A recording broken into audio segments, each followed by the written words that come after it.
Bernard Laterjet, bonjour. Vous êtes président de l'ONDA, l'Office national de diffusion artistique, et président de l'Association des centres culturels de rencontres. Mais vous avez aussi écrit en 2018 un rapport sur la culture et l'économie sociale et solidaire.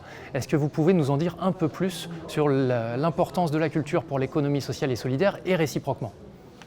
Alors, dans l'économie sociale et solidaire, la culture, en nombre d'entreprises concernées, représente le deuxième secteur. C'est le deuxième secteur par importance, après le secteur social. C'est donc considérable parce qu'on pense toujours, parlant d'économie sociale et solidaire et de culture, aux coopératives, aux SIC, mais on oublie les 40 000 à 45 000 associations culturelles employeuses qui, par rapport à la loi Hamon, sont en plein cœur du champ de l'ESS et sont donc partie prenante de l'ESS. Donc, pour l'ESS, la culture est un champ extrêmement important.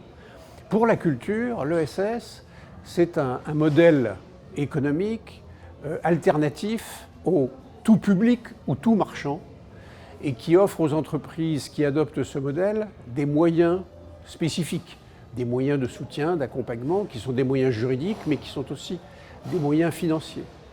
Donc il y a une double logique à ce rapprochement entre culture et ESS. Monsieur Laterjet, vous intervenez dans le cadre de ce forum Entreprendre dans la culture sur une table ronde qui concerne les politiques d'accompagnement des tiers-lieux par l'État. Est-ce que vous pouvez nous dévoiler un petit peu le contenu de cette table ronde ? Les politiques publiques de la culture, en général, elles sont conduites soit par l'État, soit par les collectivités territoriales, soit par les deux. C'est d'ailleurs le cas le plus fréquent. L'État s'est intéressé aux tiers-lieux déjà il y a longtemps, il y a plus de 30 ans. Michel Dufour, quand il était secrétaire d'État à la culture, avait lancé le premier rapport sur les nouveaux territoires de l'art confié à Patrice Lextrait, qui est d'ailleurs ici et qui participera à cette table ronde. Mais cet intérêt et ce soutien de l'État est resté très marginal au sein des politiques culturelles de l'État. Et il est resté le plus souvent invisible, mal identifié. Mais aujourd'hui, ces lieux culturels, ces tiers-lieux culturels représentent un enjeu tout à fait nouveau, en tout cas plus fort, par rapport à la fois au plan artistique, de nouvelles formes, des formes plus transdisciplinaires, plus hybrides, plus directement liées à des enjeux de société, la nécessité d'augmenter les capacités de résidence d'artistes, de leur fournir des outils de travail et de production. Bon, il y a des enjeux artistiques nouveaux. Il y a des enjeux urbains et d'aménagement du territoire. La réhabilitation des friches, la réanimation des quartiers, notamment des quartiers en difficulté, la rénovation de patrimoine intéressant. Donc il y a des enjeux urbains et d'aménagement du territoire. Il y a des enjeux économiques aussi, parce que ces tiers-lieux sont aussi des lieux d'accueil, des pépinières d'entreprises, notamment d'entreprises de l'ESS, d'entreprises créatives dans des champs disciplinaires et sous des formes et des économies très diverses. Et puis il y a des enjeux sociaux, des enjeux éducatifs et sociaux. La question aujourd'hui des droits culturels, de l'hospitalité, de transformer les lieux culturels plus en lieu de vie qu'en simple lieu de représentation. Donc il y a un intérêt tout à fait renouvelé des pouvoirs publics pour les tiers-lieux culturels. Voilà, alors que fait l'État et que font les collectivités territoriales ? C'est l'objet de la table ronde. Aujourd'hui, l'État, à travers le ministère responsable de la cohésion des territoires, l'Agence nationale de cohésion des territoires, à travers l'outil que représente France Tiers-Lieux, a lancé depuis plusieurs années un grand programme de soutien à l'aménagement de tiers-lieux en général, pas spécifiquement de lieux culturels, de tiers-lieux en général.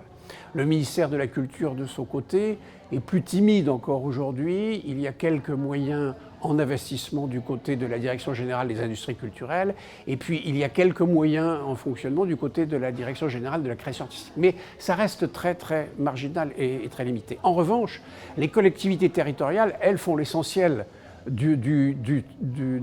constitue l'essentiel de ces moyens de politique publique, avec évidemment de très grandes différences selon les régions, selon les villes, selon les métropoles. Bon.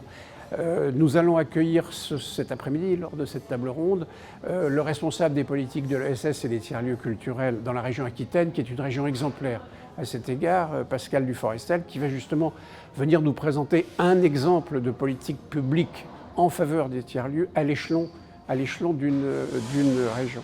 Alors la question que l'on va essayer de se poser cet après-midi, et la réponse n'est pas facile, c'est compte tenu de ce qu'on fait déjà, mais qui n'est pas suffisant, qui à l'évidence ne correspond pas aujourd'hui à la fois aux projets et aux besoins de projets nouveaux, de création de projets, de consolidation de projets, que faut-il faire en plus ? Soit à partir des moyens existants dont il faut amplifier l'importance, soit en création d'outils ou de dispositifs nouveaux.